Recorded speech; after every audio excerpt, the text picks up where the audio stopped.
The 20th Amendment, the draft today, are you satisfied with it?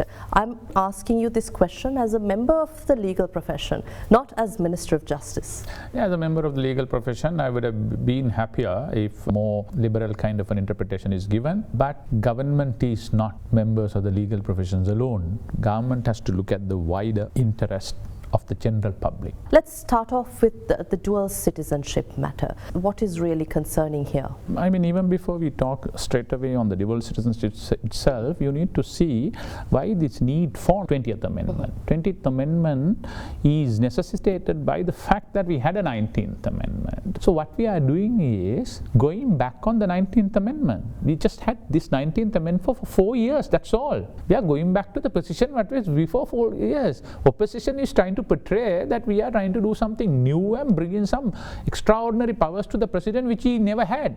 This is total a misnomer. We are going back to the power which Sajith Premadasa, honorable opposition leader's father had for 4 years, and Mr. Jaya Jayawardena had for 11 years. Mrs. Chandrika Kumaratunga had for about 6 years of her term. So therefore this is nothing new. I don't see that one need to be overly anxious about it. This is to allow the functionality of the government rather than putting so many impediments on the way for due administration of the governance. That's what we are interested in.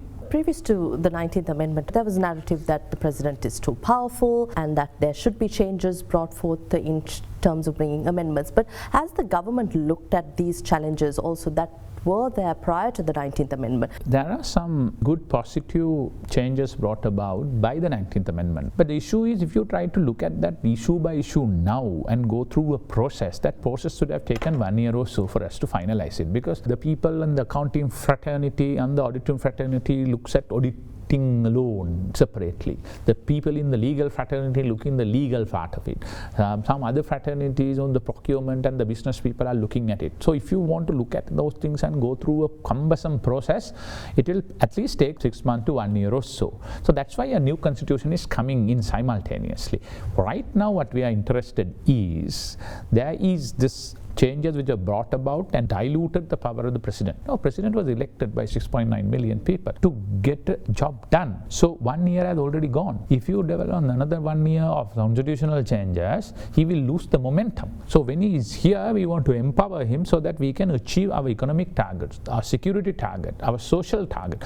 So in order to do that, as the first step, we are getting back on the 19 to post 18, and simultaneously a process had started which will culminate in an all-inclusive new constitution which will look into all aspects. Some say there should be a referendum seeking a public mandate to pass the 20th Amendment. We are not bringing anything new. What we are doing is going back to post 18. So how from 18 to 19 it was migrated without a referendum? If that is possible, why not the reversal is also not possible with a 2/3 majority? That's my opinion, that's the cabinet's opinion, and that is the opinion of the Honorable the Attorney General. But Supreme Court is free to look into. So that's the process of lawmaking. Going back to the question of dual citizenship, allowing dual citizens in commissions in certain areas, will this justify the present challenges? In terms of the law, Article 26, subsection 3 of our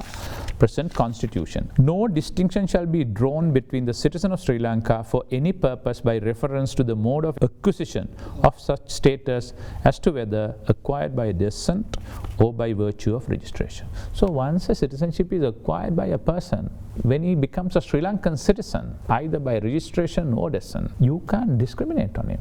He is entitled for all and everything what he is entitled as per the law as a citizen. When they brought this 19th Amendment, you think that they brought about thinking of the country? No.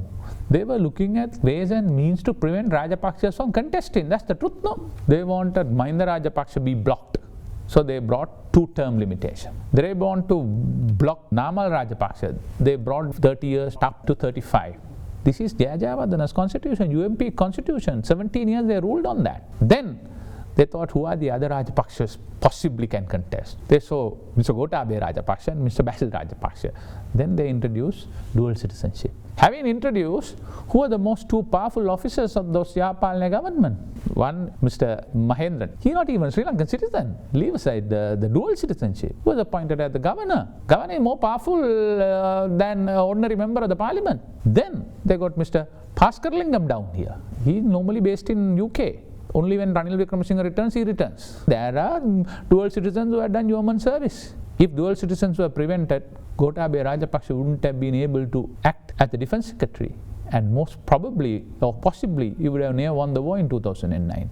So it's about the person and the individual and his value system. We have some of our people also got caught to this sugar-coated challenge which have been posed by the opposition to create division within our camp. You are not just going to give dual citizenship to everyone just because they are asking. Dual citizenship is given after a proper process. A due process is followed. If you don't want to give it to a diaspora, don't give it. So then the question will not arise.